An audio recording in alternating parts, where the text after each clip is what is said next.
नमस्ते दोस्तों, आज के इस वीडियो में हम देखेंगे 21 दिसंबर से रिलेटेड जितने भी इंपॉर्टेंट करंट अफेयर्स बन सकते हैं। हिंदी और इंग्लिश दोनों ही लैंग्वेज में ये करंट अफेयर होंगे। अगर आपको इस वीडियो की पीडीएफ फाइल चाहिए तो डिस्क्रिप्शन में मैंने लिंक दिया है, वहां से आप पीडीएफ फाइल भी डाउनलोड कर सकते हैं और मेरे साथ टेलीग्राम पर भी जुड़ सकते हैं जहां पर डेली क्विजेस होती है। तो चलिए आज का वीडियो शुरू करते हैं।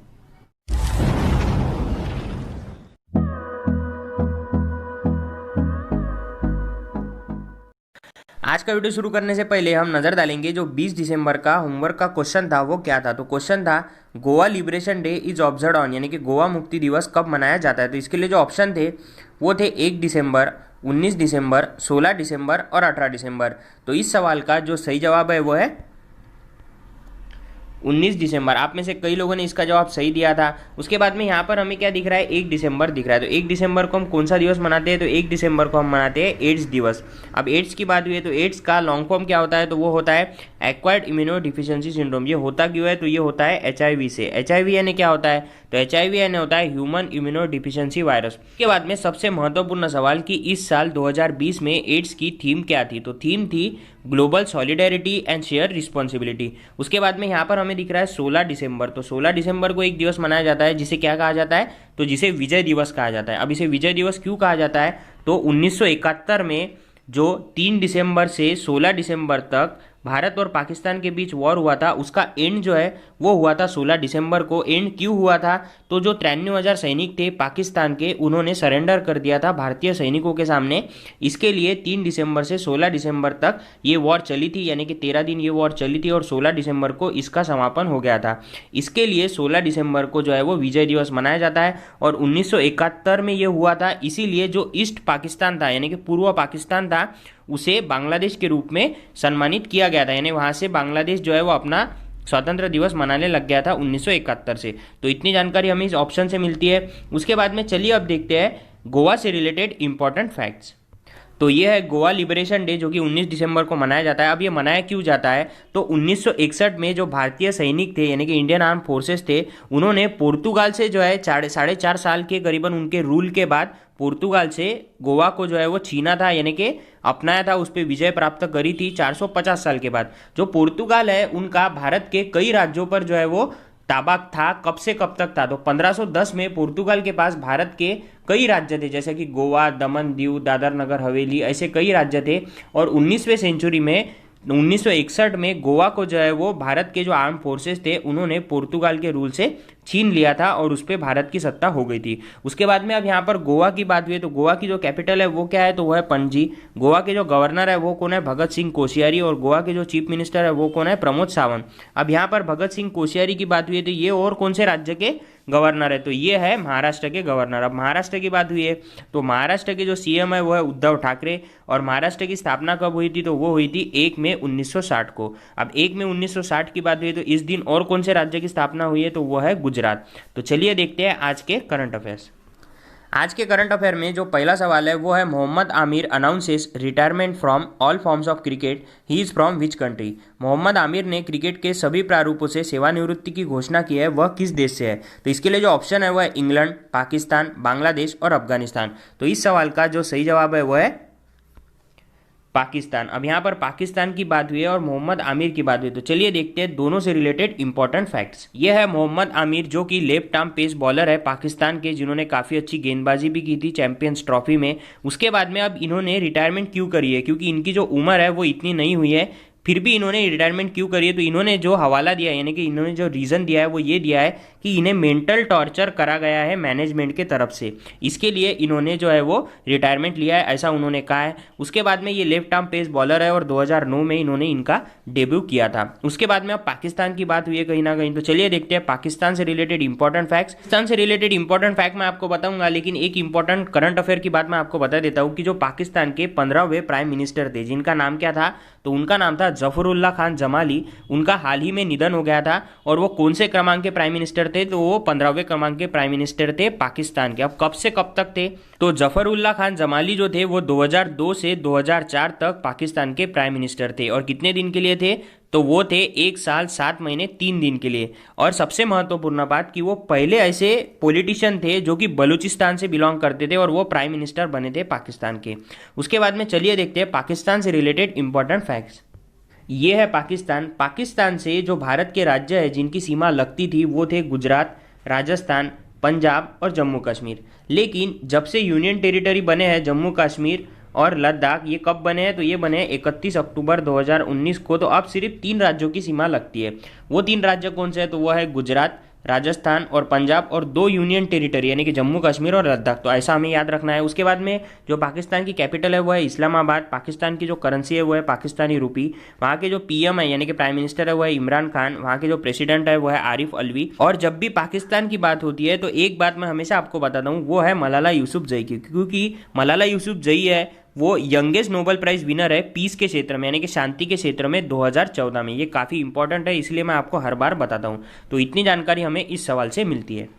उसके बाद जो अगला सवाल है वो है what is the rank of India in human freedom index 2020। मानव स्वतंत्रता सूचकांक 2020 में भारत का रैंक क्या है? तो इसके लिए जो ऑप्शन है वो है 131वीं, 129वीं, 94वीं या फिर 111वीं। तो इसका जो सही जवाब है वो है 111वीं। अब यहाँ पर मानव स्वतंत्रता सूचकांक यानी कि ह्यूमन फ्रीडम इंडेक्स की बात हुई है, तो इसके बारे में मैं डिटेल में आगे आपको बताता हूँ।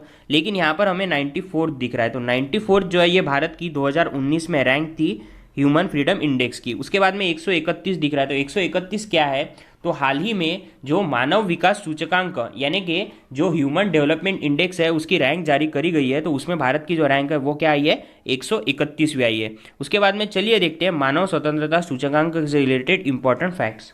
तो जैसा कि मैंने आपको बताया, जो मानव स्वतंत्रता सूचकांक यानी कि ह्यूमन फ्रीडम इंडेक्स है उसमें भारत की रैंक 111वीं आई है और पिछले साल भारत की रैंक जो थी वो 94वीं थी। लेकिन इसमें टोटल कितनी कंट्रीज होती है? तो इसमें टोटल होती है 162 कंट्रीज। उसके बाद में यहाँ पर मैं आपको सबसे महत्वपूर्ण बात बताता हूँ कि आखिर ये ह्यूमन फ्रीडम इंडेक्स होता क्या है। तो फ्रीडम यानी कि कहीं ना कहीं स्वतंत्रता की बात हो रही है। तो जो भी कंट्री के जो लोग हैं उनकी अगर सिविल, इकोनॉमिक और पर्सनल फ्रीडम जो है वो सबसे अच्छी रहेगी, उन्हें जो है इस रैंक में सबसे ऊपर नामित किया जाता है। उसके बाद में अब यहाँ पर अगर हम बात करें तो पहले 3 स्पॉट पर कौन सी कंट्रीज आई है? तो वो आई है न्यूजीलैंड, स्विट्जरलैंड और हांगकांग। ये पहले 3 नंबर पर आई है। उसके बाद में 17वें नंबर पर जो है वो टाई हुआ है, वो हुआ है यूनाइटेड स्टेट ऑफ अमेरिका और यूनाइटेड किंगडम के बीच में। उसके बाद में जो सीरिया है वो सबसे लास्ट पोजीशन पर आया है क्योंकि वहाँ पर फ्रीडम जो है वो काफ़ी कम है। तो इतनी जानकारी हमें इस सवाल से मिलती है। उसके बाद जो अगला सवाल है वो है who will be honoured with global visionary of sustainable business and peace award. किसे global visionary of sustainable business and peace पुरस्कार से सम्मानित किया जाएगा? तो इसके लिए जो ऑप्शन है वो है Elon Musk, Mukesh Ambani, Jeff Bezos और रतन टाटा। तो इस सवाल का जो सही जवाब है वो है रतन टाटा। अब यहाँ पर रतन टाटा जी की बात हुई है तो ये कौन से कंपनी के मालिक है? तो ये टाटा कंपनी के मालिक है। उसके बाद में अब यहाँ पर एलॉन मस्क दिख रहा है और जेफ बेजोस दिख रहा है। तो इनसे रिलेटेड इंपॉर्टेंट फैक्ट मैं आपको बता देता हूँ। एक ब्लूमबर्ग इंडेक्स होता है जो सबसे अमीर व्यक्तियों की सूची जारी करता है। तो इस सूची में 1 नंबर पर कौन सा व्यक्ति है? तो वो है जेफ बेजोस जो कि अमेजॉन के मालिक है। और 2 नंबर पर कौन से व्यक्ति आ गए हैं? तो वो है एलॉन मस्क। अब एलॉन मस्क कौन से कंपनी के मालिक है? तो वो है स्पेस एक्स के मालिक, और दूसरी जो कंपनी है वो है टेस्ला, यानी 2 कंपनियों के वो मालिक है। उसके बाद में मुकेश अंबानी की बात हुई है तो ये रिलायंस इंडस्ट्रीज के मालिक है। चलिए देखते हैं अब रतन टाटा से रिलेटेड और global visionary of sustainable business and peace award से रिलेटेड कुछ इंपॉर्टेंट फैक्ट्स। तो ये है रतन जी टाटा जिन्हें global visionary of sustainable business and peace award से सम्मानित किया जाएगा। अब ये सम्मानित कौन करेगा? तो ये federation of Indo Israel chamber of commerce द्वारा ये जो सम्मान है ये इन्हें दिया जाएगा। कब दिया जाएगा? तो ये दुबई में दिया जाएगा और 21 दिसंबर 2020 को दिया जाएगा। उसके बाद जो अगला सवाल है वो है mega leather park with ₹5850 crore investment to come up in which city. किस शहर में 5850 करोड़ रुपए के निवेश के साथ मेगा लेदर पार्क शुरू किया जाएगा? तो इसके लिए जो ऑप्शन है वो है हैदराबाद, अयोध्या, वाराणसी और कानपुर। तो इस सवाल का जो सही जवाब है वो है कानपुर। अब यहाँ पर कहीं ना कहीं कानपुर की बात हुई है तो कानपुर जो है वो उत्तर प्रदेश में आता है। तो चलिए देखते हैं उत्तर प्रदेश से रिलेटेड कुछ इंपॉर्टेंट फैक्ट्स। तो ये है मैप में उत्तर प्रदेश। उत्तर प्रदेश की जो कैपिटल है वो है लखनऊ। उत्तर प्रदेश का जो फॉर्मेशन हुआ था वो हुआ था 24 जनवरी 1950 को। वहाँ के जो सीएम है वो है योगी आदित्यनाथ। वहाँ के जो गवर्नर है वो है आनंदीबेन पटेल। आनंदीबेन पटेल और कौन से राज्य की गवर्नर है? तो वो है मध्य प्रदेश की गवर्नर। उसके बाद में सबसे इंपॉर्टेंट बात कि लोकसभा की सबसे ज़्यादा सीटें जो है वो उत्तर प्रदेश में है, वो कितनी है? 80। उसके बाद में जो राज्यसभा की सीटें है वो कितनी है? वहाँ पर 31। जो अगला सवाल है वो है Paytm launches 24/7 RTGS money transfer for merchants, CEO of Paytm. Paytm ने व्यापारियों के लिए 24/7 आरटीजीएस मनी ट्रांसफर लॉन्च किया है। पेटीएम के सीईओ कौन है? तो इसके लिए जो ऑप्शन है वो है सुखबीर सिंह संधू, विजय शेखर शर्मा, अमिताभ चौधरी और संजीव चड्ढा। तो इस सवाल का जो सही जवाब है वो है विजय शेखर शर्मा। अब यहाँ पर आरटीजीएस की बात हुई है, तो आरटीजीएस यानी क्या होता है, तो आरटीजीएस यानी होता है रियल टाइम ग्रॉस सेटलमेंट। ये चर्चे में क्यों रहा है, क्योंकि हाल ही में जो आरबीआई है यानी कि रिजर्व बैंक ऑफ इंडिया है, उन्होंने जो आरटीजीएस का टाइमिंग है वो 24/7 कर दिया है, यानी कि 24 घंटे जो है वो आरटीजीएस की जो व्यवस्था थी वो अब शुरू होने वाली है। उसके बाद में अब यहाँ पर सुखबीर सिंह संधू की बात हुई, तो ये कौन है, तो सुखबीर सिंह संधू जो है वो NHAI यानी कि national highway authority of India के जो वो चेयरमैन है, उनके हाल ही में 6 महीने के लिए विस्तार उनका हुआ है, इसलिए ये भी काफ़ी चर्चे में रहे। उसके बाद में हमें जो सेकंड ऑप्शन दिख रहा है वो है विजय शेखर शर्मा, जो कि पेटीएम के संस्थापक है। अब यहाँ पर पेटीएम की बात हुई है, तो पेटीएम से रिलेटेड इंपॉर्टेंट फैक्ट हमें पता होना काफ़ी ज़्यादा जरूरी है। तो पेटीएम का जो हेडक्वार्टर है वो कहाँ पर है, तो वो है नोएडा में। उसके बाद में अमिताभ चौधरी दिख रहा है, तो ये कौन है, तो ये एक्सिस बैंक के सीईओ है। और संजीव चड्ढा दिख रहा है, तो ये कौन है, तो ये है बैंक ऑफ बड़ौदा के सीईओ। तो इतनी जानकारी हमें इस सवाल से मिलती है। एक बात और मैं आपको बता देता हूँ कि सिर्फ पेटीएम जो है वो ऐसा एक डिजिटल सर्विस है जो कि पेटीएम वॉलेट से, यूपीआई से, आईएमपीएफ से, एनईएफटी से और आरटीजीएस से जो है उसमें हम फंड ट्रांसफर कर सकते हैं। बाकी जितने भी डिजिटल प्लेटफॉर्म है उसमें ये सब सुविधाएं नहीं है। जो अगला सवाल है वो है who is name among young champions of the earth by UNEP.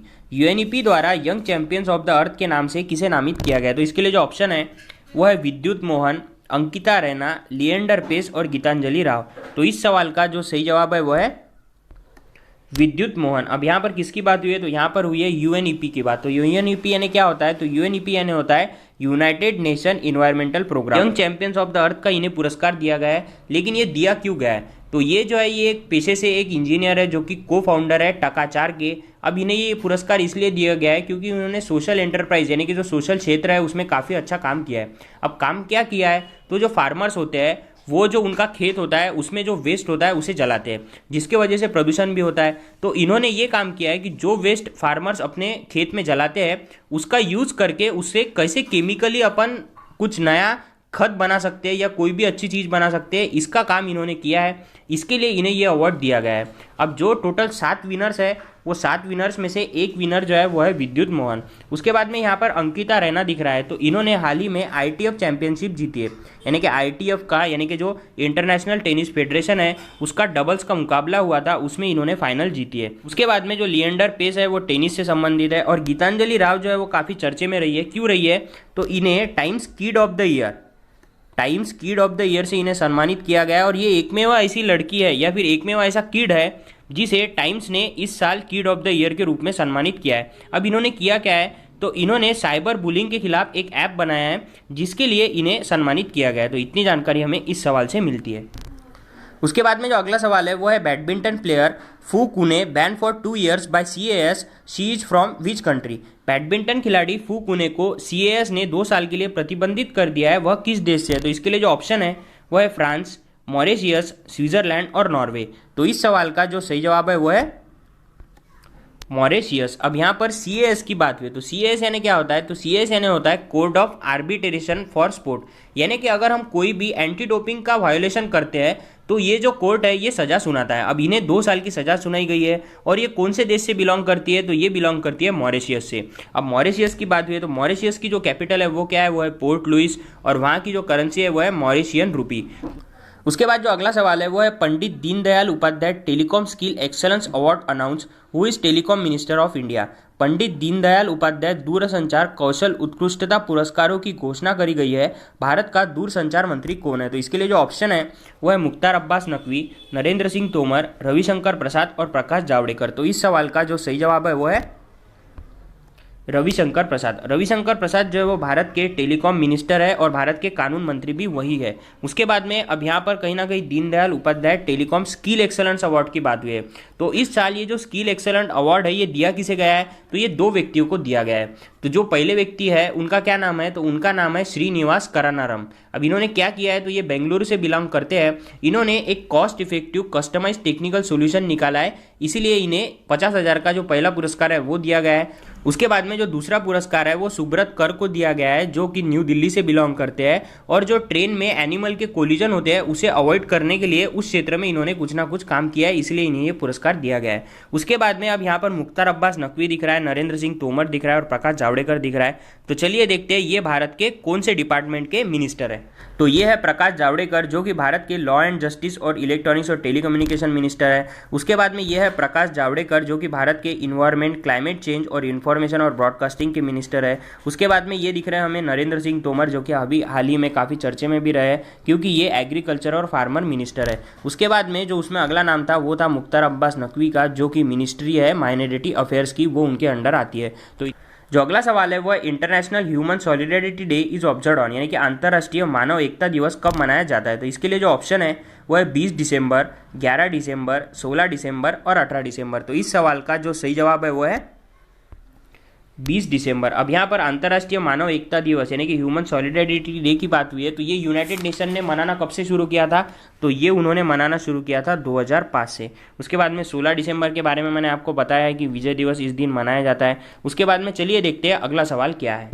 उसके बाद जो अगला सवाल है वो है what new name has the American Space Force recently given to its soldiers. अमेरिकी स्पेस फोर्स ने हाल ही में अपने जाबाजों को कौन सा नया नाम दिया है। तो इसके लिए जो ऑप्शन है वो है गार्जियंस, मार्कोस, डिस्ट्रॉयर्स और स्किलर्स। तो इस सवाल का जो सही जवाब है वो है गार्जियंस। अब यहाँ पर कहीं ना कहीं अमेरिका की बात हुई है, तो अमेरिका की जो कैपिटल है वो है वॉशिंगटन डीसी। वहाँ के जो प्रेसिडेंट बने हैं वो कौन है, जो बिडेन, वो कौन से नंबर के बने हैं, तो वो 46 नंबर के बने हैं। उसके बाद में कमला हैरिस जो है, जो कि मूल रूप से भारत से बिलोंग करती है, वो वहाँ की वाइस प्रेसिडेंट बनी है। उसके बाद में मार्कोस दिख रहा है, तो मार्कोस कमांडोज जो है ये भारत के सबसे उच्च श्रेणी के कमांडो है, जो कि काफ़ी कड़ी मेहनत से इन्हें बनाया गया है और ये भारत के जो लद्दाख क्षेत्र है, वहाँ की जो झील है पेंगोंग झील, वहाँ पर इन्होंने तैनात किया गया है। उसके बाद में चलिए देखते हैं अगला सवाल।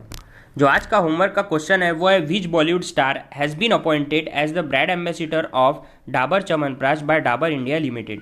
डाबर इंडिया लिमिटेड ने किस बॉलीवुड स्टार को डाबर च्यवनप्राश का ब्रांड एम्बेसडर नियुक्त किया है। तो इसके लिए जो ऑप्शन है वो है अक्षय कुमार, सोनू सूद, ऋचा चड्ढा और सलमान खान। अगर आपको इस सवाल का सही जवाब पता है तो मुझे कमेंट कर ज़रूर बताइए, और अगर आपको वीडियो अच्छा लगे तो वीडियो को लाइक कीजिए, शेयर कीजिए और चैनल को सब्सक्राइब करना मत भूलिएगा। धन्यवाद।